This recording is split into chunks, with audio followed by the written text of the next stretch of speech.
Hello, everyone. Hello, hello. Welcome, welcome, welcome. Hope you guys are doing well. Um, I'm just coming on the live. Um, been having a little bit of technical difficulties, so I'm going to try to make this work. Hope you guys are having a wonderful, wonderful Friday. Welcome again to Q&A with Dr. Mercy. I'm Dr. Mercy. I'm just waiting for everyone to show up. Hello, hello, hello. Hi, welcome, welcome, welcome. If you can hear me, please let me know. Good evening. How are you? How are you? Good evening. I am trying to show my slides, so um, it's going to be a moment. If I'm not able to show my slides, that's fine. I will just do this without my slides, which is perfectly fine as well. Welcome, everyone. Thank you so much for joining. This is Q&A with Dr. Mercy, and I'm Dr. Mercy. Again, just one moment. Let me see if I can show my slides. If I can show my slides, I will do so. While I'm doing that, where are you guys viewing this from? Let me know in the comments section. Where exactly are you viewing this live from? Let me know. Okay, well, it looks like my computer does not want to respond. That's fine. I'll just go ahead and do it without it. I have the knowledge in my head, so that's okay too. So today what we're going to do is we're going to talk about preventing and reducing prostate cancer. Oh, Sherry, you're from Arizona. Nice. Great. Welcome, welcome. I used to live in Arizona, so I wonder where exactly in Arizona you are, but I used to live in Tucson. So, anyways, getting back to our topic, we're going to talk about how to prevent and reduce breast cancer. You heard me right. There is a way that you can reduce your risk of breast cancer. And the studies have shown that this has been a condition that has really gone on the rise over the years. And so, any way we can reduce it, it would be a good thing, right? Turkey, wow. Florence. Okay, Florence, Arizona. Okay, awesome. Turkey. Oh, that is so cool. Well, welcome. Thanks for joining. So, the purpose of this conversation is just to help in terms of getting us from not having to have it. Yes, breast cancer can be acquired genetically, but it can also be due to lifestyle management. So it could be due to your lifestyle, what you do. It can also be due to environmental, in terms of exposure to radiation or just pollution in itself. um, and so the goal of this talk, which is going to be brief because I can't show my slides, but it's going to be brief, is what are ways people who may have um, prostate cancer in their family, or who may not even have prostate cancer but are at risk to having prostate cancer. What are ways to reduce that risk? And even if you do have prostate cancer, certain stages of the cancer, studies have shown that there can be a reduction of this cancer along with treatment if you do certain things. So let's just jump right in. If you have any questions, please put that in the comment section.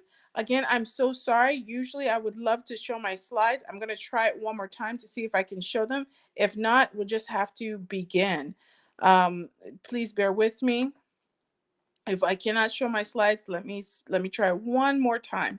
It's not, oh, I don't think it's going to allow me. If it's not going to allow me to show my slides, then I'll just go ahead and begin.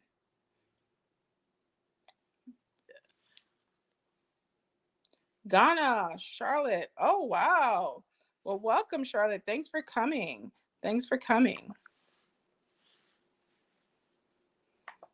So I'm going to try to show my slides. Let's see if it works. If it does not work, I am just going to discuss it. So And it froze. Okay, that's fine. I'm going back to the presentation mode. Seems like it froze. That's fine. So, in preventing prostate cancer, what are some of the ways? Well, the first way that you can help to prevent and reduce prostate cancer is by stocking up or consuming a lot more antioxidants. So, what are some of the antioxidants that they talk about? They talk about antioxidants that are in vegetables such as tomato, um, selenium. There's been talks of selenium being an antioxidant that has all. Sorry about that.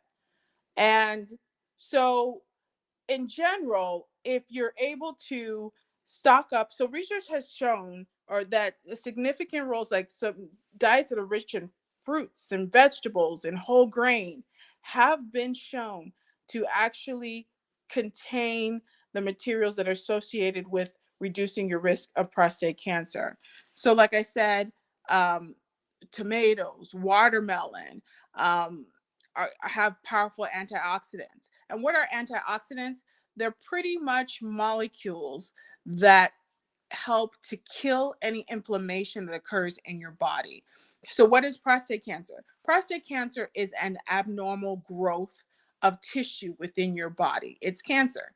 So, just like antioxidants, you commonly hear of using them when it comes to fighting an infection, they also have a dual role to also help fight cancer. So, the more antioxidants you have in your body, the more that they can help to fight any existing cancer that does exist, especially if it's in its early stage. So, other antioxidants that you can also have that also play a role is vitamin E. And vitamin E, you can find that in nuts, you can find that in seeds, and leafy green vegetables. Also, vitamin C. You guys have heard of vitamin C, especially when it comes to viral infections. You can find that in citruses and fruits and bell peppers and strawberries, things of that nature. It has been shown that this can help with the health of your prostate, and it can also reduce your risk. So additionally, like I was talking about earlier, selenium is also is also a molecule that's found in Brazil nuts, seafood, grains, and that can, as well as zinc, and that's also found in nuts, and that can also play a part in the fighting against prostate cancer. So, what's the take home? The take home is more fruits and vegetables as well as more nuts. And you can see that those antioxidants molecules within those foods can help to reduce your risk or even fight underlying cancer cells. Um, Another thing that they've kind of looked into is just regular exercise. As I've said, and I will continue to say for until you guys get tired of hearing about it, but regular exercise is another way to help reduce the pro-inflammatory markers and molecules that are in your body. So pro-inflammatory are just cells that are designed to kind of create inflammation in your body, which results in things like cancer, which results in things like autoimmune diseases such as like lupus and things of that nature. So what exercise does is it helps to reduce inflammation and therefore reduction of inflammation in your body, just like the antioxidants do. Therefore, that will reduce your body's tendency to create these abnormal cells called cancer. Like I've said in the past, and I'll say it again, you only need 150 minutes of moderately intense exercise a week. So if you're to divide 150 divided by 3, that is about 50-minute sessions. That's all you need.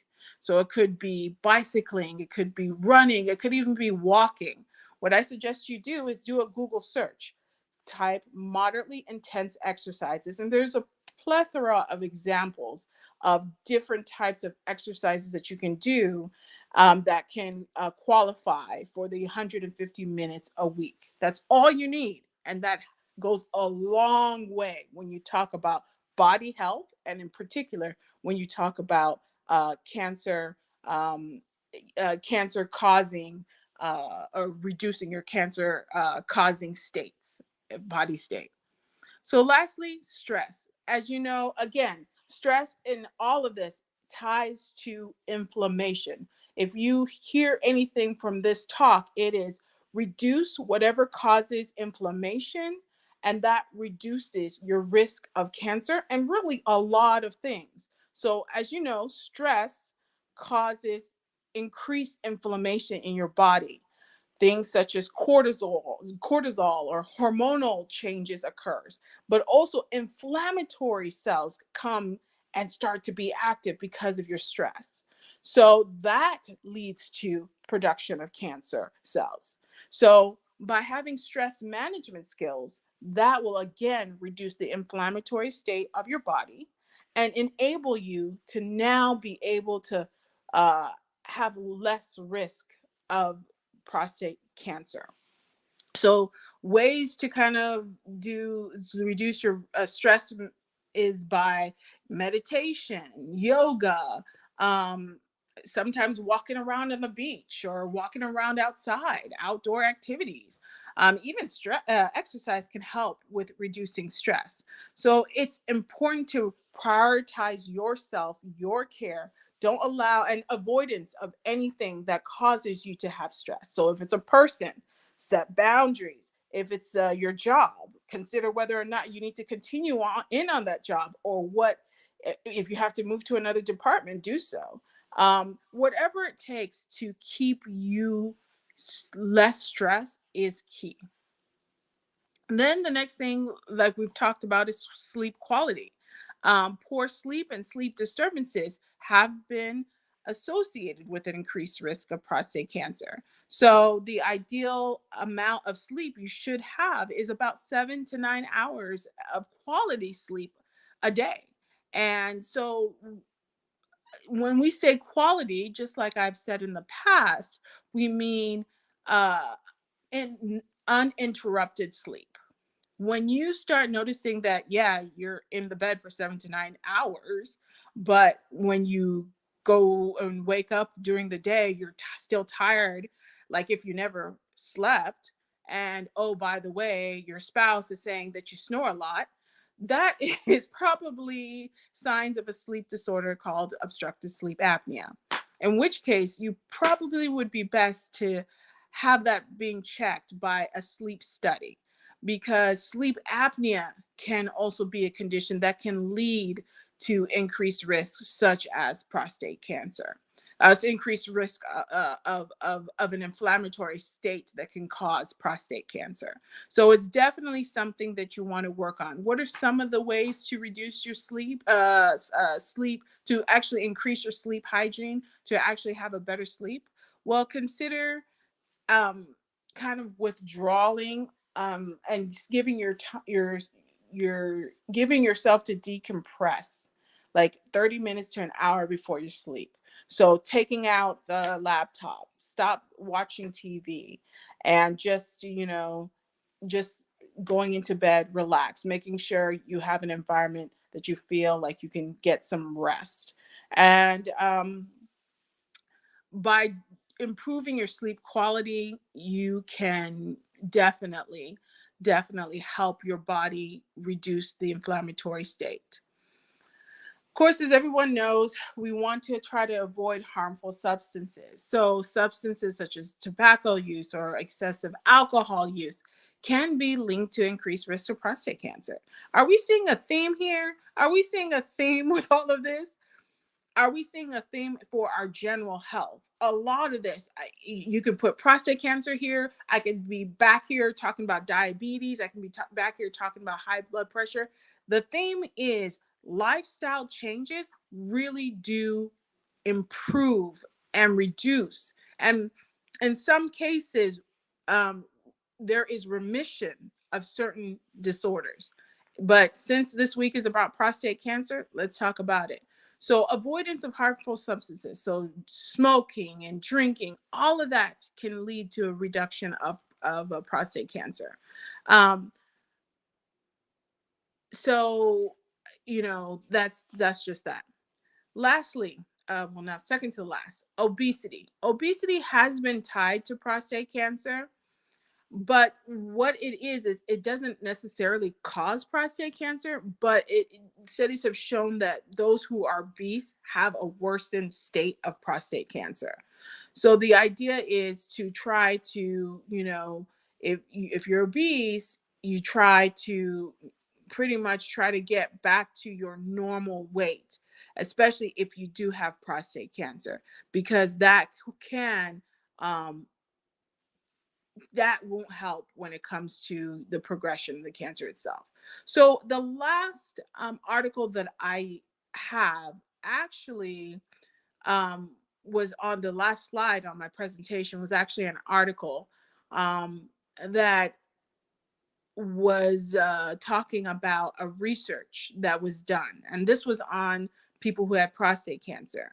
And what they did was they separated the people who had prostate cancer, and they got a group of people who had prostate cancer and was going through similar treatments. Okay, and they divided it by two. They instructed one of the group to actually just do strict lifestyle changes in addition to their treatments, and then the other group to just do their treatments.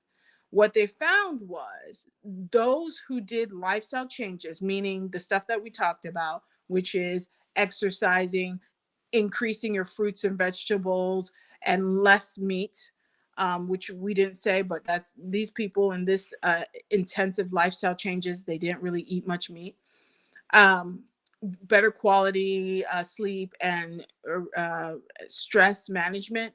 They found that those who really adhered to that, they had, and keep in mind, both of these groups, they had low grade prostate cancer. So just to keep in mind, so the group that actually had the intense lifestyle changes actually saw a reduction in the progression of their prostate cancer compared to the group that didn't. So what they concluded is just by lifestyle changes, there is an effect for those who actually have prostate cancer. So the moral of the story is, one, it's really important for us to really consider what we eat, what we consume, how much activity we do, um, how we sleep, and how we manage our stress. It's important to do that because overall, if we're able to get grasp that, that can help reduce the amount of inflammation that occurs in our body.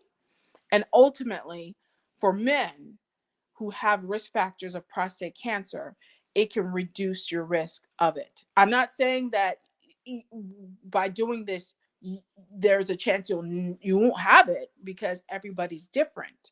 But there is a chance that you do have a reduced risk of it.